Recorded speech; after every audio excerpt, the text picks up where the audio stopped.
Hi hello friends, welcome to my YouTube channel. ಇವತ್ತಿನ ವಿಡಿಯೋದಲ್ಲಿ ಬೆಳಗ್ಗೆ ಲೇಟಾಗಿದ್ದರೂ ಪರವಾಗಿಲ್ಲ, ಅಕ್ಕಿ ಬೇಳೆನ ನೆನೆಸದೆ ತುಂಬ ಈಸಿಯಾಗಿ ಹಾಗೂ ಸಿಂಪಲ್ಲಾಗಿ ಮಾಡ್ಕೋಬೋದಂತಾದ ಒಂದು ಇನ್ಸ್ಟಂಟ್ ದೋಸೆ ರೆಸಿಪಿನ ತಿಳಿಸ್ಕೊಡ್ತಾ ಇದ್ದೀನಿ. ಈ ದೋಸೆ ರೆಸಿಪಿ ಅಂತೂ ತುಂಬಾ ಈಸಿ. ಬನ್ನಿ ಯಾವ ರೀತಿ ಮಾಡೋದು ಅಂತ ನೋಡ್ಕೊಳ್ಳೋಣ. ಈ ದೋಸೆನ ಮಾಡಲಿಕ್ಕೆ ನಾನಿಲ್ಲಿ ಮೊದಲು ಒಂದು ಚಿಕ್ಕ ಕಪ್ನಲ್ಲಿ ಅಳತೆ ಮಾಡಿಕೊಂಡು 2 ಕಪ್ ಆಗುವಷ್ಟು ನಾನಿಲ್ಲಿ ಮೀಡಿಯಮ್ ಸೈಜ್ ರವೆನ ಸೇರಿಸ್ಕೊಳ್ತಾ ಇದ್ದೀನಿ.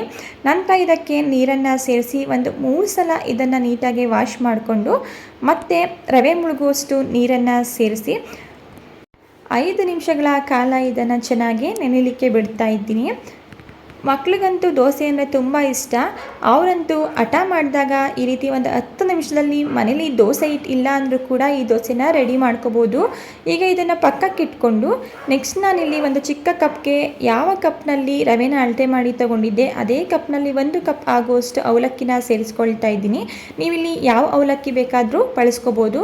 ನಂತರ ಈ ಅವಲಕ್ಕಿನೂ ಸಹ ನಾನಿಲ್ಲಿ ಒಂದು 3 ರಿಂದ 4 ಸರಿ ವಾಶ್ ಮಾಡಿಕೊಂಡು ನಂತರ ಅವಲಕ್ಕಿ ಮುಳುಗುವಷ್ಟು ನೀರನ್ನು ಸೇರಿಸಿ ಇದನ್ನು ಸಹ ಒಂದು 5 ನಿಮಿಷಗಳ ಕಾಲ ನೆನೆಯಲಿಕ್ಕೆ ಬಿಡ್ತಾ ಇದ್ದೀನಿ.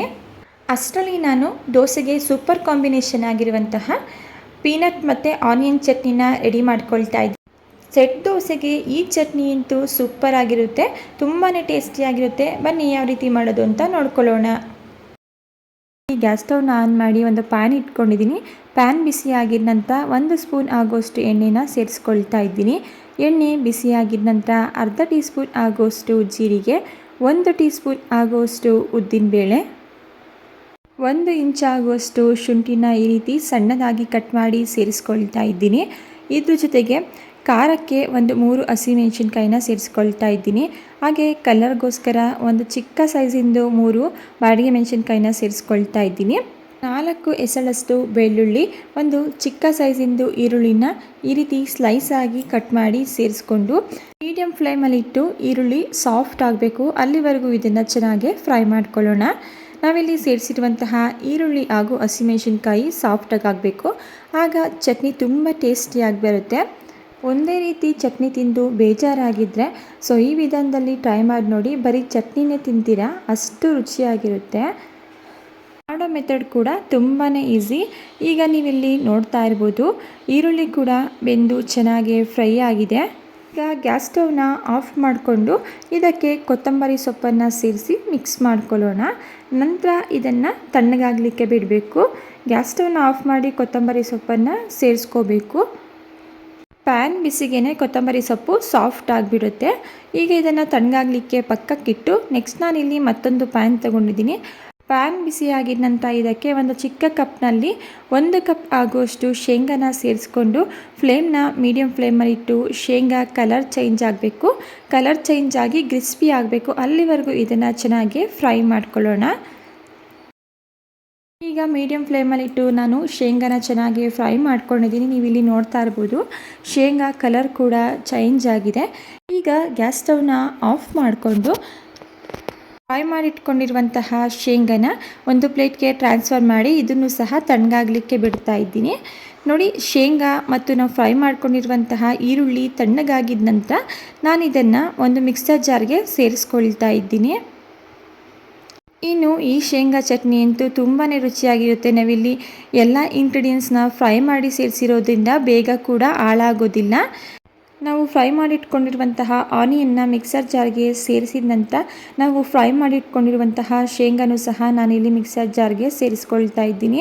ನಂತರ ಇದಕ್ಕೆ ಒಂದು ಚಿಕ್ಕ ಸೈಜಿಂದು ಸ್ವಲ್ಪ ಹುಣಸೆಹಣ್ಣನ್ನು ಸೇರಿಸ್ಕೊಳ್ತಾ ಇದ್ದೀನಿ. ನಂತರ ರುಚಿಗೆ ತಕ್ಕಷ್ಟು ಉಪ್ಪು, ಇದನ್ನು ಗ್ರೈಂಡ್ ಮಾಡಲಿಕ್ಕೆ ಅವಶ್ಯಕತೆ ಇರೋಷ್ಟು ನೀರನ್ನು ಸೇರಿಸಿ ಇದನ್ನು ನೈಸಾಗಿ ಪೇಸ್ಟ್ ಮಾಡ್ಕೊಳ್ತಾ ಇದ್ದೀನಿ. ನೋಡಿ, ಈ ರೀತಿ ಇದನ್ನು ಪೇಸ್ಟ್ ಮಾಡಿಕೊಂಡು ನಾನಿಲ್ಲಿ ಒಂದು ಬೌಲ್ಗೆ ಸೇರಿಸ್ಕೊಳ್ತಾ ಇದ್ದೀನಿ. ಇದ್ರ ಜೊತೆಗೆ ಸ್ವಲ್ಪ ಮಿಕ್ಸರ್ ಜಾರ್ ತೊಳೆದಿರುವಂತಹ ನೀರನ್ನು ಸಹ ಸೇರಿಸಿ ಮಿಕ್ಸ್ ಮಾಡ್ಕೊಳ್ತಾ ಇದ್ದೀನಿ. ನಿಮ್ಮ ಕನ್ಸಿಸ್ಟೆನ್ಸಿಗೆ ತಕ್ಕಂತೆ ನೀವು ನೀರನ್ನು ನೋಡಿ ಸೇರಿಸ್ಕೋಬೋದು. ಈಗ ಚಟ್ನಿಗೆ ನಾವಿಲ್ಲಿ ಸಿಂಪಲ್ಲಾಗಿ ಒಗ್ಗರಣೆನ ಮಾಡ್ಕೊಳ್ಳೋಣ. ಒಗ್ಗರಣೆನ ಮಾಡೋದಕ್ಕೆ ನಾನಿಲ್ಲಿ ಒಂದು ಚಿಕ್ಕ ಒಗ್ಗರಣೆ ಪ್ಯಾನ್ ಇಟ್ಕೊಂಡಿದ್ದೀನಿ. ಪ್ಯಾನ್ಗೆ 1 ಸ್ಪೂನ್ ಆಗುವಷ್ಟು ಎಣ್ಣೆನ ಸೇರಿಸ್ಕೊಳ್ತಾ ಇದ್ದೀನಿ. ಎಣ್ಣೆ ಬಿಸಿಯಾಗಿದ ನಂತರ ಅರ್ಧ ಟೀ ಸ್ಪೂನ್ ಆಗುವಷ್ಟು ಸಾಸಿವೆ, ಅರ್ಧ ಟೀ ಸ್ಪೂನ್ ಆಗುವಷ್ಟು ಉದ್ದಿನಬೇಳೆ, ಹಾಗೆ 2 ಒಣಮೆಣಸಿನ್ಕಾಯಿ, ಸ್ವಲ್ಪ ಕರಿಬೇವಿನ ಸೊಪ್ಪು, ಇದ್ರ ಜೊತೆಗೆ ಸ್ವಲ್ಪ ಇಂಗನ್ನು ಸೇರಿಸ್ಕೊಂಡು ಒಗ್ಗರಣೆನ ರೆಡಿ ಮಾಡಿಕೊಂಡು ಗ್ರೈಂಡ್ ಮಾಡಿ ಇಟ್ಕೊಂಡಿರುವಂತಹ ಚಟ್ನಿಗೆ ಸೇರಿಸಿ ಮಿಕ್ಸ್ ಮಾಡಿಕೊಂಡ್ರೆ ಸಖತ್ ಟೇಸ್ಟಿ ಹಾಗೂ ಸಿಂಪಲ್ ಆಗಿರುವಂತಹ ಒಂದೊಳ್ಳೆ ಶೇಂಗಾ ಚಟ್ನಿ ರೆಡಿ ಆಯಿತು. ಇದು ಎಲ್ಲ ದೋಸೆಗೂ ಸೂಪರ್ ಕಾಂಬಿನೇಷನ್. ಮಿಸ್ ಮಾಡದೆ ಈ ಚಟ್ನಿ ರೆಸಿಪಿನ ಟ್ರೈ ಮಾಡಿ ನೋಡಿ. ಈಗ ನಾವಿಲ್ಲಿ ನೆನೆಲಿಕ್ಕೆ ಇಟ್ಕೊಂಡಿರುವಂತಹ ರವೆ ಮತ್ತು ಅವಲಕ್ಕಿ ಎರಡು ಕೂಡ ಸಹ ಚೆನ್ನಾಗಿ ನೆಂದಿದೆ. ಈಗ ರವೆ ಮತ್ತು ಅವಲಕ್ಕಿಲಿರುವಂತಹ ಎಲ್ಲ ನೀರನ್ನು ನಾನಿಲ್ಲಿ ಸಪ್ರೇಟ್ ಮಾಡ್ಕೊಳ್ತಾ ಇದ್ದೀನಿ. ಈಗ ರವೆ ಮತ್ತು ಅವಲಕ್ಕಿಲಿರುವಂತಹ ಎಲ್ಲ ನೀರನ್ನು ನಾನು ತೆಕ್ಕೊಂಡು ಬಂದಿದ್ದೀನಿ. ನೀವಿಲ್ಲಿ ನೋಡ್ತಾ ಇರ್ಬೋದು.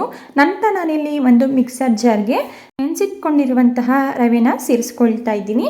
ಹಾಗೆ ನೆನೆಸಿಟ್ಕೊಂಡಿರುವಂತಹ ಅವಲಕ್ಕಿನೂ ಸಹ ನಾನಿಲ್ಲಿ ಸೇರಿಸ್ಕೊಳ್ತಾ ಇದ್ದೀನಿ. ನಂತರ ಇದಕ್ಕೆ ನಾನಿಲ್ಲಿ ಯಾವ ಕಪ್ನಲ್ಲಿ ಅವಲಕ್ಕಿ ಹಾಗೂ ರವೆನ ಅಳತೆ ಮಾಡಿ ತಗೊಂಡಿದ್ದೆ ಅದೇ ಕಪ್ನಲ್ಲಿ ಅರ್ಧ ಕಪ್ ಆಗುವಷ್ಟು ನೀರು ಹಾಗೆ ಅರ್ಧ ಕಪ್ ಆಗುವಷ್ಟು ಮೊಸರನ್ನ ಸೇರಿಸ್ಕೊಳ್ತಾ ಇದ್ದೀನಿ. ಇದ್ರ ಜೊತೆಗೆ ರುಚಿಗೆ ತಕ್ಕಷ್ಟು ಉಪ್ಪು, ನಾನಿಲ್ಲಿ ಕಲರ್ಗೋಸ್ಕರ ಅರ್ಧ ಟೀ ಸ್ಪೂನ್ ಆಗುವಷ್ಟು ಸಕ್ಕರೆನ ಸೇರಿಸ್ಕೊಳ್ತಾ ಇದ್ದೀನಿ. ಈ ಎಲ್ಲ ಪದಾರ್ಥಗಳನ್ನು ಸೇರಿಸ್ಕೊಂಡು ಎಷ್ಟು ನೈಸಾಗಿ ಗ್ರೈಂಡ್ ಮಾಡಲಿಕ್ಕೆ ಸಾಧ್ಯನೋ ಅಷ್ಟು ನೈಸಾಗಿ ಈ ದೋಸೆ ಬೆಟರ್ನ ಗ್ರೈಂಡ್ ಮಾಡ್ಕೊಳ್ತಾ ಇದ್ದೀನಿ. ನೋಡಿ, ಈಗ ಇದು ಗ್ರೈಂಡ್ ಆಗಿದೆ. ಗ್ರೈಂಡ್ ಮಾಡಿಟ್ಕೊಂಡಿರುವಂತಹ ದೋಸೆ ಬೆಟರ್ನ ನಾನಿಲ್ಲಿ ಒಂದು ಬೌಲ್ಗೆ ಸರ್ವ್ ಮಾಡ್ಕೊಳ್ತಾ ಇದ್ದೀನಿ. ಇದಕ್ಕೆ ಯಾವುದೇ ರೀತಿಯ ನೀರನ್ನು ಸೇರಿಸೋದು ಬೇಡ. ದೋಸೆ ಬ್ಯಾಟರ್ ಕನ್ಸಿಸ್ಟೆನ್ಸಿ ಪರ್ಫೆಕ್ಟ್ ಆಗಿದೆ. ನೋಡಿ, ಈಗ ದೋಸೆ ಬ್ಯಾಟರ್ನ ನಾನಿಲ್ಲಿ ಒಂದು 2ರಿಂದ 3 ನಿಮಿಷಗಳ ಕಾಲ ಚೆನ್ನಾಗಿ ಇದನ್ನು ಈ ರೀತಿ ಬೀಟ್ ಮಾಡ್ಕೊಳ್ತಾ ಇದ್ದೀನಿ. ಈ ರೀತಿ ಬೀಟ್ ಮಾಡ್ಕೊಳ್ಳೋದ್ರಿಂದ ದೋಸೆ ಹಿಟ್ಟು ಹಗುರ ಆಗುತ್ತೆ ಮತ್ತು ದೋಸೆ ಹಿಟ್ಟು ಉಬ್ಬುತ್ತೆ. ಆಗ ದೋಸೆ ಪಫಿ ಆಗಿ ಬರುತ್ತೆ.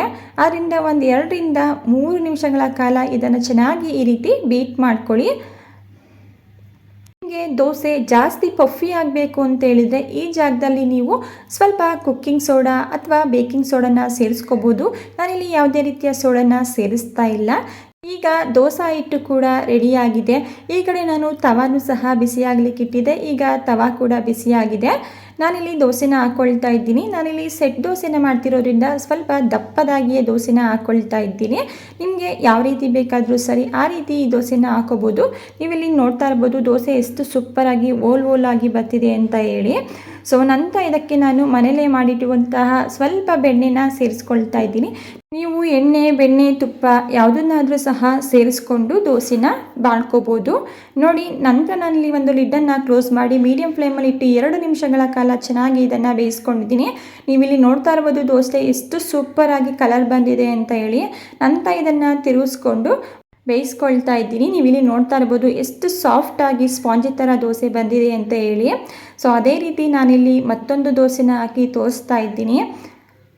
ಬೆಳಗ್ಗೆ ಎದ್ದು ಒಂದು 10 ನಿಮಿಷದಲ್ಲಿ ಈಸಿಯಾಗಿ ಮಾಡ್ಕೋಬೋದಂತಾದ ದೋಸೆ ರೆಸಿಪಿ ಇದು. ನನ್ನ ಚಾನಲ್ನಲ್ಲಿ ಇನ್ಸ್ಟೆಂಟಾಗಿ ಮಾಡ್ಕೋಬೋದಂತಾದ ಬ್ರೇಕ್ಫಾಸ್ಟ್ ರೆಸಿಪಿಗಳನ್ನ ನಾನು ಅಪ್ಲೋಡ್ ಮಾಡಿದ್ದೀನಿ. ನಿಮಗೆ ಇಂಟ್ರೆಸ್ಟ್ ಇತ್ತು ಅಂತ ಹೇಳಿದ್ರೆ ಒಂದ್ಸಲ ಹೋಗಿ ನೀವು ಚೆಕ್ ಮಾಡ್ಕೋಬೋದು.